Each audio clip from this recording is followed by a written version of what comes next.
Welcome to part 10 of the Ratchet and Clank Let's Play. Just a heads up guys, if you guys hear any howling outside, it's very windy up in Jersey once again, so I do apologize for that.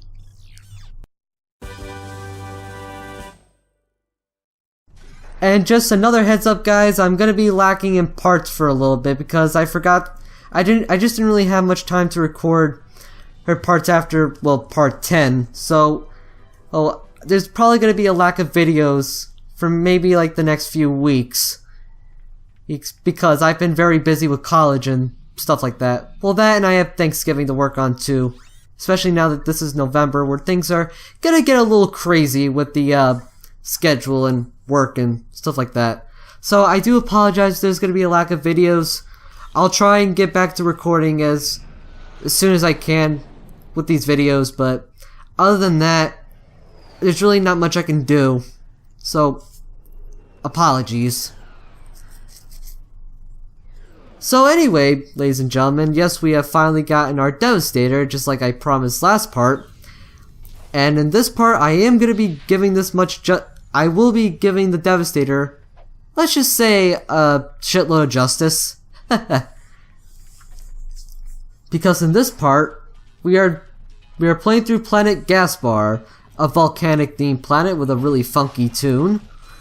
In the remake, it's a pretty open area where you have to collect telepathopus brains, where you can gain a lot of bolts, or more importantly, this jetpack upgrade, which is for Clank. I don't know what the hell I'm talking about. And this box breaker upgrade, which you can also get. But other than that, in this level, well, Planet Gaspar is once again a pretty straightforward stage. You have the usual platforming and shooting halves of the stage. Here I am selecting my weapons just to choose what I need. And this is one good thing about the Devastator. It pretty much acts just like, if you hold down the L1 button, it pretty much acts like an very good alternative to a sniper rifle. Which in this game there really isn't one, actually. And I've used the sniper rifles a lot in games like Going Commando, Up Your Arsenal, stuff like that. And which some may say it isn't a very useful tool. I find it useful, especially if I want to kill any enemies that are up ahead, especially in Up Your Arsenal, because Jesus, Metropolis, because that's when things get really difficult for me. At least I don't remember much. It's been a while since I've played Up Your Arsenal, so that's probably why I don't really remember too much. So anyway, we are pretty much doing the platforming half because I can. And there really isn't that much of a point doing the platforming half. Other than the fact that it is one of the easiest skill points you can get. Well, actually, no. I think you're doing this for a gold bolt. Never mind that. Yeah, but on the way over, you're going to be destroying these Blarg warships. You know, the warships that we've seen back on Planet Battalia. And they can be easily taken out with your Devastator, or a simple swipe with your wrench. Boom. Like that. Boom. Yeah. This is pretty easy so far. Although the platforming half isn't really all that terrible. Well, the enemies are pretty tame. All you really have to worry about with these enemies are these small little robots that'll bite. That'll just simply bite you. And even then, they can easily be taken out with a simple swipe with your wrench. Take out the Devastator, snipe it. Bam. I really love the Devastator in this game. It's not a very the Devastator as a whole, it's not a very unique rocket launcher compared to the other games. In fact, it's actually a very basic rocket launcher where you point and shoot. Simple as that. Whereas in later games it would add some extra nuances like extra rockets or spread fire. But it's pretty useful. And I couldn't tell you how disappointed I was when I died like that. I thought I had the landing. I thought I was gonna land on the platform, but lo and behold, I missed. But in this part, you just destroy the block ships like that, and that's it. I don't know when's the skill point gonna happen. Oh, there we go. And that's how you get the skill point. Again, it's one of the easiest skill points you can get in the whole game. In fact, you'll be pretty much getting the skill point, let's just say, on accident, and of sorts. You shouldn't really. If you didn't get that skill point, then, well, congratulations, because I didn't know it was possible. Thankfully, we can hitch a ride on here, which can bring us back. Well, it doesn't bring us back to the ship per se, because in actuality, it brings us straight into the shooting half. One of the skill points, another skill point in this level, which actually can be pretty difficult, is to shoot down on at least a few of these ships that are in the air with the turret. That we're going to be using later down the road. We gotta kill these enemies first, just so I don't die and lose my 1 hit point. Stock up on ammo. Yeah, my best advice here, when it comes to ammo and stuff, I recommend just finding the Gadgetron crates. This way you don't spend a copious amount of bolts. Well, it's just to stock up on weapons. Well, it's just to stock up on ammo, although occasionally you're gonna have to do that regardless. Now, in terms of the enemies I just destroyed, these orb enemies are a pain in the ass. Especially if you're coming at them in a large group. But because, for one, they take at least a few wrench swipes to kill. Well, like this. Upon the 3rd wrench swipe, of course, you're gonna kill them just like that, and they'll be knocked away. But if you're coming across them in a group, you're gonna get hit no matter what. No matter how good you're doing, no matter how good you're fighting against these guys. So my best advice: take out the Glove of Doom, and let the agents go to town on these guys. Definitely one of the more. Oh crap! Yeah, that's another thing. If you're not paying attention, they can easily sneak up on you too. So you gotta watch out for these guys. Gotta destroy these metal crates with explosives, whether it be the Bomb Glove or Devastator. Although admittedly, I do think the Devastator is a bit excessive, especially when I'm blowing something up that's right in front of my face. Yeah, I just gotta let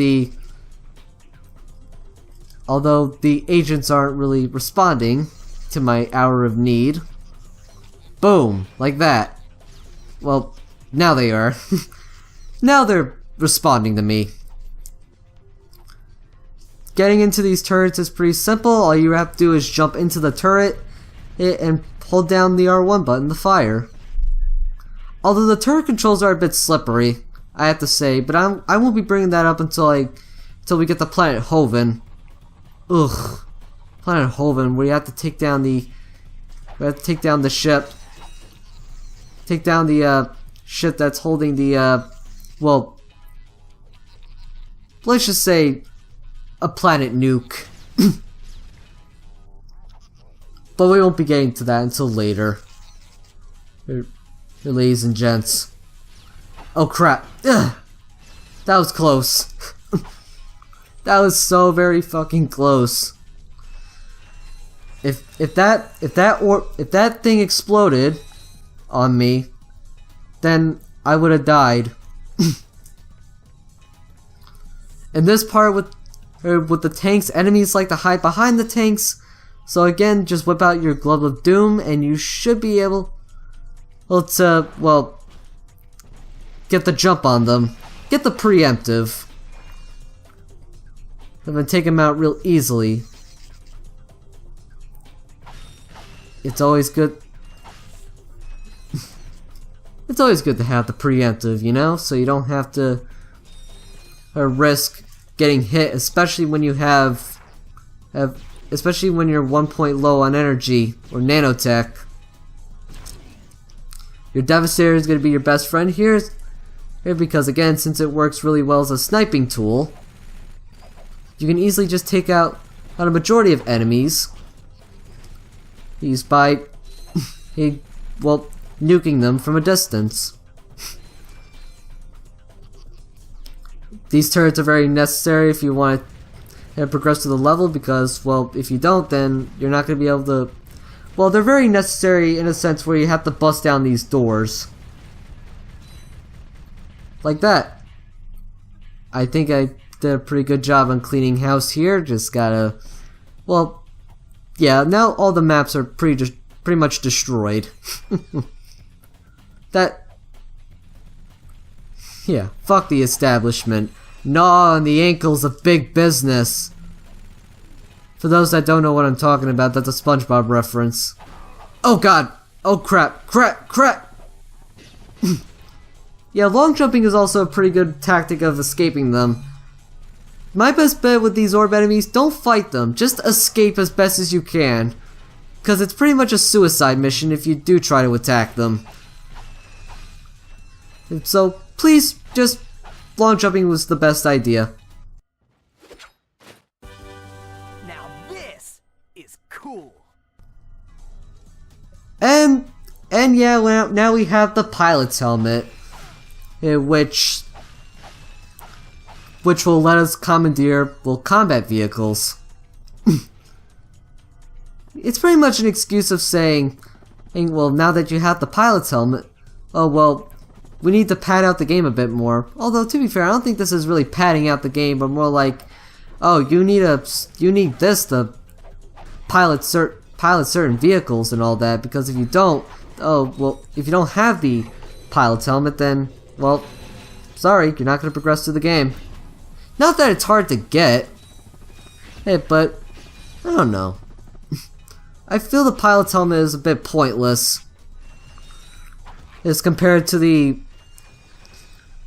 it to the Sonic Summoner, which I don't really use much anyway, or the O2 mask, which is very useful because at least it has a decent explanation.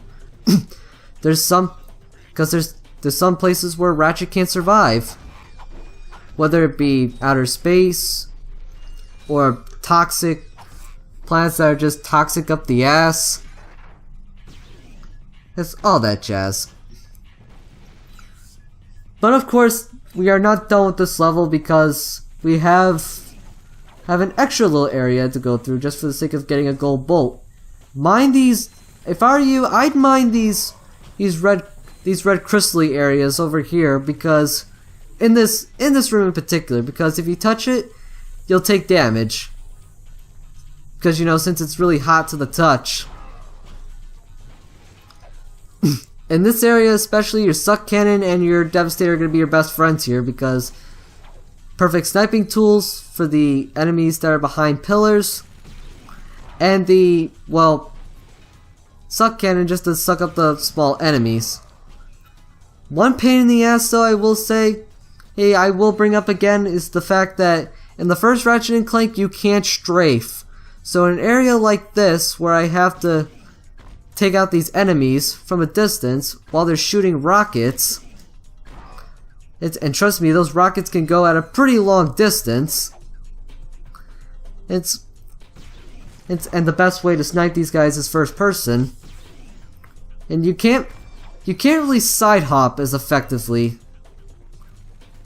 You only side hop to get away. So what you have to do is hold down the L1 button and shoot while being really fast just to make sure you don't take damage. And once the enemy is down, you still have to side hop out, jump out of the way of the rockets just so you don't get hit. It's very practical, and it can be pretty difficult to do, especially when especially when you have to get the timing down. But other than that, Planet Gaspar as a whole, it's not a very long level per se, and thankfully when you do get here where you get the gold bolt, it's very easy to get your ammo back. Saves me a crap load of bolts, I must say. But yeah, that's the only reason why you should come here is just to get the O2 mask. All the other areas are pretty much there for the sake of getting gold bolts. So, Planet Gaspar, it's a pretty level at best. But anywho, folks, I do apologize that there is going to be a lack of parts, but I am going to be busy. Maybe for the next few weeks. Whether it be college or Thanksgiving, maybe Christmas, stuff like that. And so I'll try to get to uploading as best I can, but don't expect me to be immediate with it. Other than that though, that's pretty much it with part 10. And the next time we meet in part 11, we're going to be going through possibly the worst level, one of the worst levels in the whole game, Planet Orxon, where we're going to be doing the final Clank level in the whole game. I'm GameMan5804. See you all then.